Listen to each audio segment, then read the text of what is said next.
is the Who Dat Discussion, a New Orleans Saints podcast where we talk about all Saints news, opinions, and reactions. So before we get into some Saints news, I just wanted to say if you enjoy this podcast, please follow us on Twitter at the Who Dat Dis, on Instagram at Who Dat Discussion, and on Podomatic at the Who Dat Discussion. Please also subscribe to our iTunes account or Google Play if you use both of those at the Who Dat Discussion, and on YouTube at the Who Dat Discussion as well. Please like our videos, comment, and leave a review. It's just really helpful for us to expand the podcast and also improve on what we're doing. So, with all that said, I think we should get into some Saints news. So, first, the Saints cut running back Terrance West on Tuesday. So, he's originally signed to a 1-year veteran minimum deal in June. He had 36 yards on 7 carries this preseason. But, which doesn't seem that bad, but he also had a 21-yard run versus the Cardinals. So, if you take out that 21-yard run, he has 6 carries for 15 yards, and that's just not going to cut it. In 2016, he was very good. He had 775 yards, 6 touchdowns. He had also 34 receptions. 2017, he got hurt, only played 4 games. So, if you just look at it, he only had 135 rushing yards, which is not a lot at all. Only had 2 TDs. And, in this year, we gave him a shot, but, he lost the battle with Jonathan Williams. With the emergence of Jonathan Williams, we just don't need him anymore because they do very similar things, and Williams was just doing them better. It seems like he won the job for the Ingram 4-game suspension, as we said. And then also, you just look at it, Terrance West. He just didn't, do enough right here, and that's why he got cut. But it's kind of a win-win for him because, now he's got 3 weeks until the season starts to find a new team. That's more than ample enough time, especially if an injury happens or something. I think that can be definitely an option for him, and not that he's going to sit out the whole season or something like that. So it's good that we didn't, cut him right before the season starts, so he has no job. So, it gives him ample time to find another job. And, it looks like we're pretty good on running back depth. We have, Williams, we have, obviously Ingram and Kamara. Ingram has suspension. That's probably where Williams will go in. We have Boston Scott will probably make the team as a running back. And also we have Trey Edmonds, who was the third running back last year. And then we have Zach Line, the fullback. And Trey Edmonds also starting to play a little fullback too. So that's interesting. Also a quick note on Saints cuts. We also cut wide receiver Josh Huff, who, didn't really impress in training camp or preseason. He had a couple of catches here and there. But, we signed him to a futures deal in January. But, he was third round pick, he has some talent. But, he just didn't show it.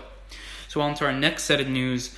Defensive ends Alex Okafor and Marcus Davenport returned in pads after recovering from injuries in LA, where the Saints are practicing now. So Okafor, he had 4.5 sacks, 2 fumbles, forced fumbles, and 43 tackles last season. Davenport, he almost had 9 sacks last year in 12 games at the University of Texas San Antonio. So, obviously they're both going to put up the stats, and they both played really well, and now they're back healthy. That's just huge.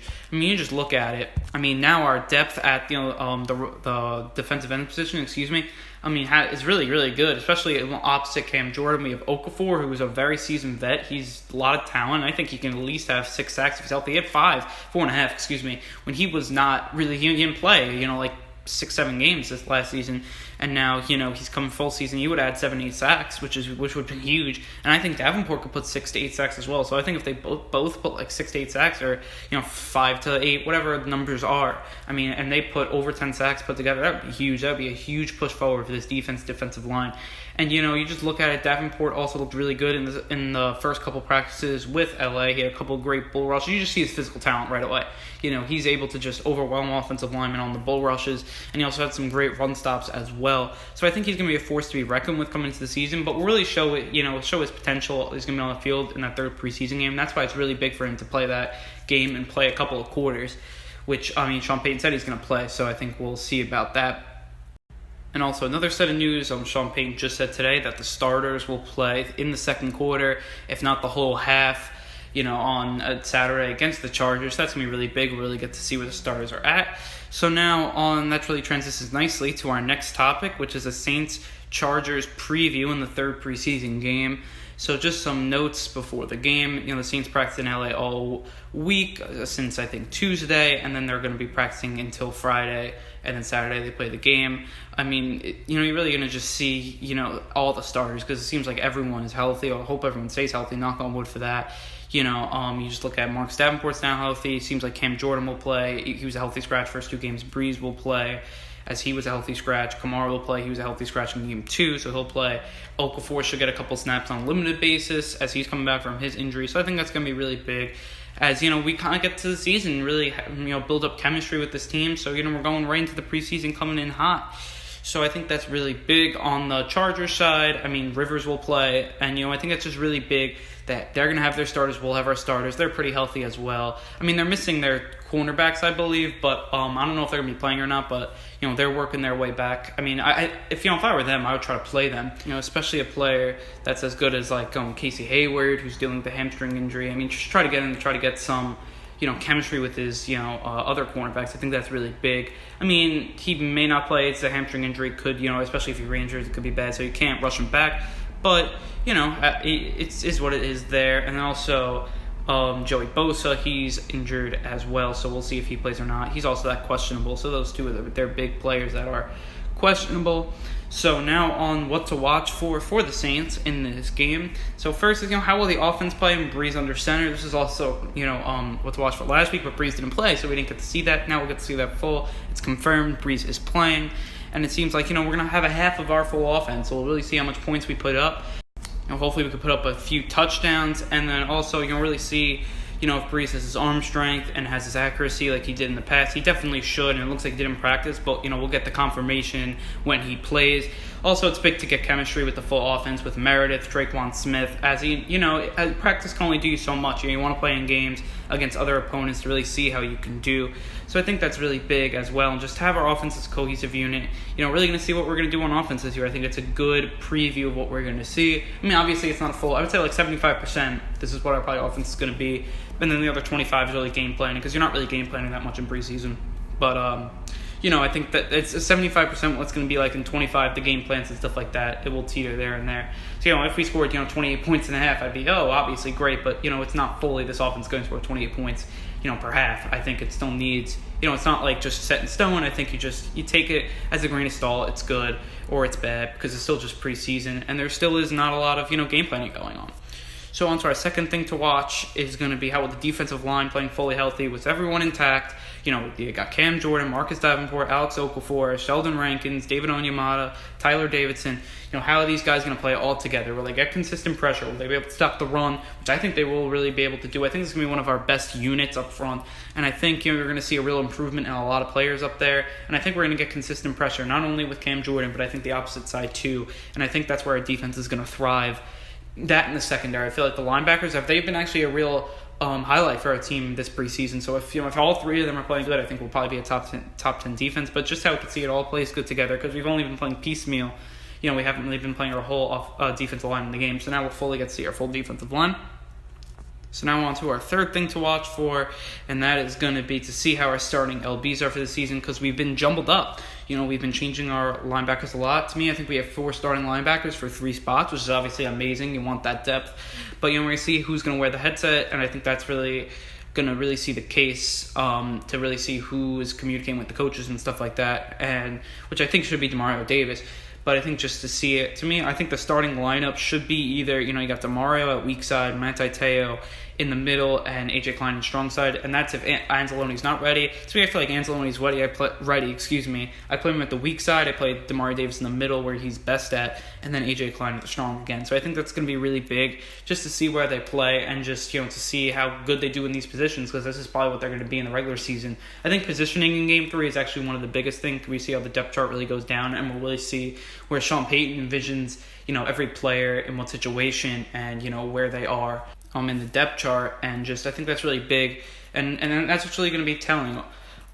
So now on to our fourth thing to watch for preseason, game number 3. And that is position battles. So I think just look at who's going to make the team from these battles, who's going to get cut, that kind of stuff. So I think the first is O-line depth. Is Will Clapp going to make the team after he's had a great preseason, or is a veteran going to make it? I think maybe both. I think we can have both. I think that would be really big. We could have veterans and Will Clapp, because Will Clapp's been amazing. I don't think you can cut him from this team.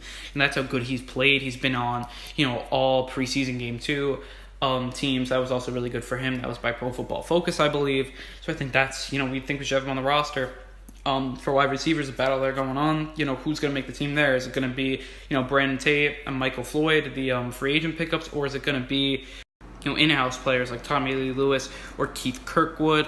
For the running backs, it's like, will Boston Scott make this team, as a special teamer or just as a running back, or are we going to cut, a Shane Vereen type player and stuff like that. So I think that's going to be, do we keep Vereen, keep Scott, or put him to the practice squad? I think that's really big. Tight ends, is Dan Arnold going to make this team after he's been great in training camp and preseason? How about Deion Yelder? Will he squeak his way onto the practice squad even though he hasn't had the best training camp? You look at the D line. Is it going to be Trey Henderson or Muhammad? Are they going to be cut? Or they're going to make this team? Same with Haholi Kikaha there. I think that's big. So all those position battles to me are going to be really big, and this is going to be telling. I think this is that second half is going to be all about position battles. Who's going to make the team, who's not. So I think you should really pay attention to who's in the game at what time, because I think in the second half, I think it's really going to be the players that are on the block, and who Sean Payton really needs to see the most, before he makes the decision to cut people. And that's the same for Game 4, but, for right now, it's just Game 3, second half. After the starters come out, I think it's going to be every player that's in, I think is going to have a purpose, and I think that's just a good thing to know. And then on to our fifth thing to watch for is, how's it going to look against other team starters? I think we can really find out how our team's going to do, at least 75%, as I said before, this season, from how this team does on this game. If they, blow out the Chargers, play really, really good, I think that's really good. Really, if the defense plays well, offense plays good, I think that's going to be, telling to what this team does, especially in the first half. If we're up 21-7 at the end of the first half, and if, let's say, we end up losing the game, I'm fine with that. I say that's very, it's a positive game. But, if we come out, down, like, set 21-7, then come back and win, I would say that's not that positive of a game because our offense didn't play well and our defense didn't play well as starting unit. So I think we get to see our whole team ready to go, for a half. I think that's just really big. I'm so excited for it. Finally get to see our stars together. It's just all in preparation for that, first game in the Dome against the Bucs. I think this is going to be, this is it. This is the dress rehearsal, so really get to see, everyone's going to showcase their talent and see how they got better. And I think that's just really big. So now on to the players to watch for this game, Saints versus the Chargers. So I think players is Breeze. Can we see if he has the arm strength? Can we see if he has the accuracy? I think that's just really big to watch for that. How is he doing with the offense with the new players? I think that's really just good to watch for. Even though it'll probably be fine, I just want to make sure it's fine. Cameron Meredith, does he have increased chemistry? And is he gonna catch balls from Drew Brees, or is he gonna drop them or not get catches, not even get targets? So I think that's really big. I think to see it for him improve, because he hasn't been that good in preseason games as he's starting to learn the playbook. Traquan Smith, can he continue his great play with the first team? If he plays with the first team, can he play really good and get some catches there? So I think that's really telling to what he's going to do for the season. And then Marcus Davenport, can he make up for his lost time in practice? And, it looks like he's been very, very good in the practice, but, still, even though he's worked extra, can he work, make up that time and have a really good game? That would be really big. If he's a really good game, maybe even a sack, I think that would be really telling. If he has multiple sacks, that would be amazing. And I think he should get most of the game in playing, especially at least 2 quarters, I think, maybe into the third quarter. I think, some players you want into the third quarter, I think he's one of them. And our fifth player to watch is Marcus Williams. Can he transition his great play in training camp and in practice, especially the joint practices, to the game? I mean, in the games, to me, he hasn't actually played that well. I could see much better playing. It's not even like he hasn't had a pick, because that's obviously really hard to get just in one game. He hasn't really had a PBU at all. He hasn't really been in the plays, I've really noticed. So, he's got to become a playmaker, and can he show that by either making a couple of nice tackles, nice PBUs, or even a pick? I think that would be really big as well. So, if I was going to put a preview to this game, I think we're going to play really good in the first half. I think where our starters are, especially how we've been playing the practices, I think, we should be winning at the end of the first half. Now, knock on wood, I don't know fully, but, what I've seen from this team, from the Chargers, I think we could have a good game, especially in the first half. Second half, we'll see who plays. Also, I want to see the QB battle in the second half. Is just one QB going to play after Breeze, or are we going to see both? Tom Savage and Taysom Hill. I would like to see Taysom Hill play to see if he can bounce back. A lot of coaches have said some great things about Taysom Hill, so I think that's also really big. Also, Breeze said something about him, how he's learning and getting better, and I think that's just really big, especially for someone like Breeze to say that, because he didn't have to say that. He went out of his way to say it, so I think that's really big as well. So I would like to see Hill. Savage, if he can take chances, I think he'd actually be a pretty successful QB, but he's not taking any chances. I think he was scared off because he took chances with Houston and didn't do well. So now he's like, I don't want to take any more chances. So I think he should take his chances if he plays. And then Taysom Hill, I think he should get reined back a little bit. May not be a boom or bust player, but if he can have a boom game, that would be huge for his confidence and for this fan base, because a lot of fans are way down low on him. So I think it would be really nice if he can have a nice boom game to really boost his confidence up and really see his full value. So now on to our Who Dat Nation fan questions. So first, there's a question by Saints fan since 83, and he said, where do you see the Saints improving, disappointing in 2018? So I think we're going to improve. Our full defense will improve. I think we were like 17th last year. I think we should move up at least into like the top 12, top 13, and at most I think we could be a top 10, top 7 defense. I think we can definitely do that. To me, because this defense, I don't really see where it would disappoint. Because we added free agents. With good free agents, we added good draft with help with Marcus Davenport, and we added the free agents of Demario Davis and Patrick Robinson. So I think that's really going to help us. And then you have all these young players progressing. It's not like they're going to get worse. They probably won't get worse, and they're going to progress. They're going to get better. At least they'll stay the same, I think. So I think that's really big to look forward to. And then the offense, I could see them improving on third downs. I think that's going to be really big because we brought in Meredith and Traquan Smith because they caught a lot of third down conversions. Also the same with Ben Watson. I think he's going to be really big on third downs as well, and I think we're really going to improve on that. Disappointing, I really can't see us disappointing on offense with Drew Brees. Really disappointing. He hasn't been a top, bottom, even like 20 offense. Excuse me. He's always been, top 5 with the Saints. He's never been below top, 4 with this team. And then, with the defense, I just don't see, we've added, and we've been through a lot together just last year. So I think I can't see this defense getting worse. It's not like we made splashes where, chemistry would be a problem. We just made guys put the candles on top. We added those. So I don't see the defense getting worse. I could just see it getting better. That's really all I see from this defense. Can't see us, because we're such a, to me, we have a lot of depth, and we're a very all-around good team. So I can't see us really disappointing. I can see us being average and maybe not amazing at some positions, like linebacker. I can see if we have a couple injuries go down, we can become average. Not below average, though, because we weren't really. If we have injuries anywhere, though, you're probably not going to become, the best at it unless you have amazing depth, which you could. But, just look at it, unless there's, drastic injuries, like if Brees went down or a lot of, wide receivers went down or a lot of running backs went down, then obviously that would be a disappointment. But, bearing injury, I don't see this team really disappointing that much as in talent-wise. I don't see a lot of players getting worse. It seems like players are trying to get better. Worked so hard this offseason to try to win the Super Bowl. I think they've really done that. And you could see when players lollygag around and really don't care, after they hit fame. This is not this team. We saw videos of them working out. We saw videos of them, just preaching each other, which is really big. They're just a family and they're a close-knit group, and I think that's really going to help them, and I just don't see them being a big disappointment.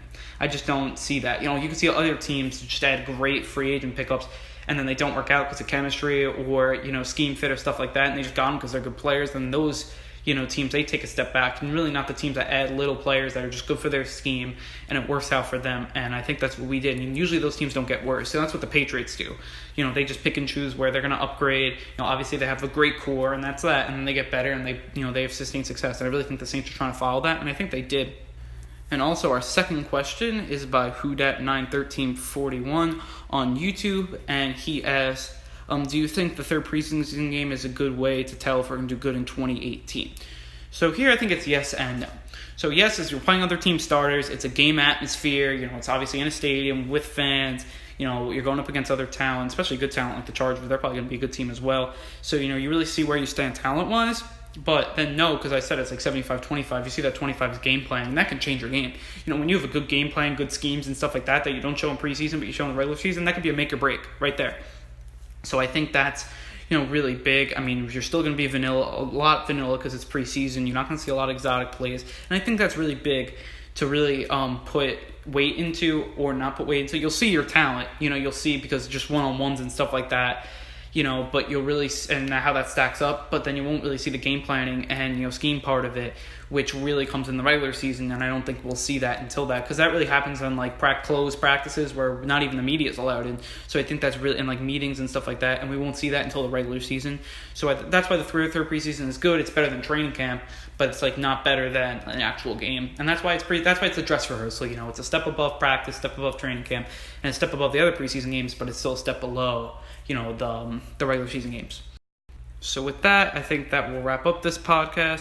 So first, I just want to say, if you like this podcast, please share it. You could share it on YouTube, share it on Twitter, share it on Instagram, share it on Google Play, share it on iTunes, share it by word of mouth, friends, family, other Saints fans that you know. I think that's really helpful in expanding the podcast and just, getting to talk to more Saints fans. That's what I really want to do. Also, as I said before, you can follow us at the Who Dat Dis on Twitter, and you can follow us on Instagram at Who Dat Discussion. You can also follow us on Podomatic at the Who Dat Discussion. Also subscribe to our YouTube channel at the Who Dat Discussion. Also subscribe to our Google Play and iTunes pages, and that's also at the Who Dat Discussion on there. Please write comments, write reviews. That's really helpful, in expanding the podcast and also seeing what I need to do better or what I'm doing really good. I think that's just really good for me to know.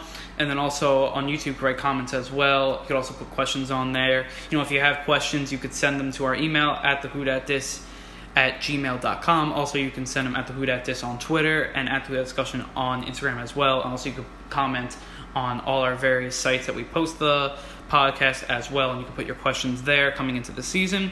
So also, I just have one main announcement. I'm happy to say that on our next episode, August 27th, I will be joined by Brian from We Are the Who Dat Nation.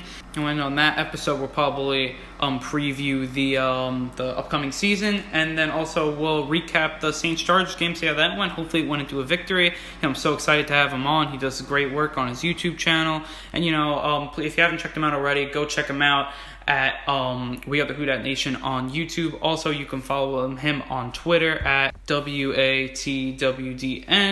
And then also on YouTube, you can find him at We Are the Who Dat Nation. So I can't wait to have him on next week. He gives great fan opinions, and he's a really great guy. So I can't wait to have him on. Also on the week of Saints Bucks, the week before and the lead up to that, we will have Tyler from All Saints Consider come on, and as we'll talk about the preview to that game, and then also we will talk about, the upcoming season as well. That'll be really fun because him and All Saints Consider and their podcast puts out some great content, and just the whole website puts out great content, especially their podcast with that Tyler's on. He does a great job there as well. You can follow him on Twitter at @TClatch, and also you can follow All Saints Consider on Twitter at All Saints Consider. You could also follow them on Instagram at All Saints Considered.